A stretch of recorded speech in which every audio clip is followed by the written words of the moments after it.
నా చిన్నతనంలో మంద ఏలియా మా వాళ్ళు పెట్టిన పేరు. కానీ స్కూల్లో మళ్ళీ స్కాలర్షిప్ గురించి మాట్లాడుతున్న దశలో ఏలియా అనే పేరుకు ఎందుకో స్కాలర్షిప్ రాదనుకున్నారేమో మంద ఎల్లయ్యగా మారింది.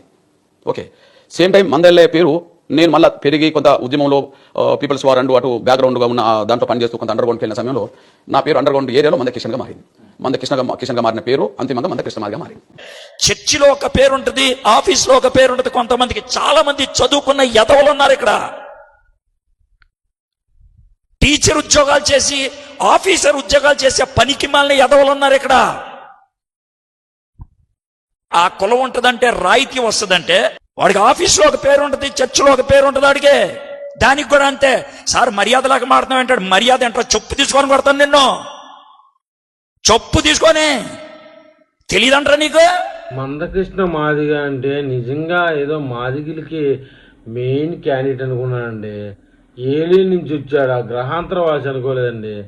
ఇదండి కాలర్షిప్ కోసం మతాలని మారుస్తాడు, కులాలని మారుస్తాడు, ఏమైనా తారుస్తారండి వీళ్ళు. చూడండి, డైరెక్ట్గా ఆయన నొరుతని చెప్తున్నాడు, నేను ఏలియన్ని లాస్ట్కి చివరాగరికి వచ్చేటప్పుడు మందకృష్ణ మాదిగయ్యాను నేను. ఏమండి ఇలాంటి వాళ్ళు దేశోద్ధారకులు. ఈయన ఒక సంఘ సంస్కర్త అయిపోయాడు. ఇవాళ మందకృష్ణ మాదిగ అంటే మాదిగ జాతికి ఈయన ఒక గొప్ప ఇదైపోయాడు. ఏం మాట్లాడతామండి, ఇలాంటి వాళ్ళు మన తెలుగు రాష్ట్రాల్లో ఏదో బుద్ధులు శుద్ధులు చెప్తుంటే మనం వినాల్సి వస్తుంది. ఇవాళ మనం గతంలో చెప్పుకున్నట్టు ఏదన్నా బుద్ధి శుద్ధి చెప్పాలంటే బుద్ధిగా ఉండాల. ఇలాంటి అపరిచితులు చిన్నప్పుడు ఏలియను, మధ్యలో ఇంకొకటి, ఇప్పుడైతే మందకృష్ణ మాదిగ. జీవనం కోసం 10 రూపాయలు ఇస్తా అంటే 10 రకాలుగా అవతారాలు ఎత్తేవాళ్ళండి. మనము పురాణాల్లో విన్నాం అవతారాలు. మన మందకృష్ణ మాదిగలోనే 3 అవతారాలండి. ఏలియను, ఇంకొకటి ఏదో మధ్యలో మందకృష్ణ మాదిగ.